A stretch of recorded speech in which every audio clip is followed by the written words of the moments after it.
Plus, also breaking right now, the state Supreme Court has ruled in favor of Richard Allen. They're giving him his original attorneys back. ITMate's Cody Fisher was inside the hearing. He breaks down the legal arguments that led to the Supreme Court's decision.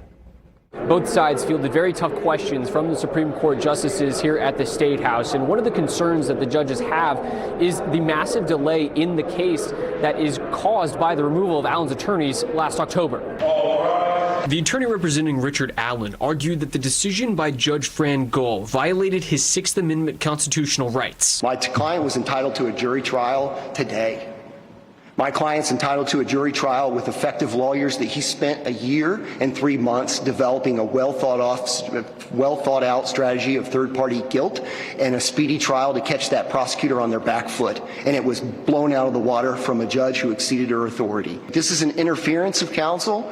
This is the right to counsel itself, because the right to counsel is meaningless if a judge can say, stop all work, I know you've got a relationship going on, stop it all till you come to my chambers, and then says you're off the case whether we go into the courtroom or you stay in here. The attorney representing Judge Gull leaned heavily on a 1988 Supreme Court case, Wheat v. United States, that covers when a judge can remove a defendant's attorneys when there is a conflict of interest. Several judges on the state Supreme Court questioned whether that case applied to this situation. What can you point to in the record that supports a finding that these lawyers were ineffective to the point where they needed to be removed to protect the rights of Mr. Allen?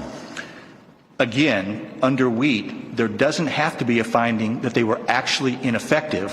What there has to be a finding of, and this is under Wheat, that there is the potential to be ineffective. And here, it is not within the norms of the profession to negligently and repeatedly allow the unauthorized disclosure of highly confidential material. In rebuttal, Allen's attorney challenged the state's argument. Conflict of interest doesn't apply, and that's what Wheat gets clearly about. Conflicts of interest are different. And this court would be one of the first court in Indiana, for sure, if not the first court in the nation, to say that we treat all kinds of ethical violations like pretrial publicity or the inadvertent violation of a discovery order as something on the same level as Wheat's conflict of interest.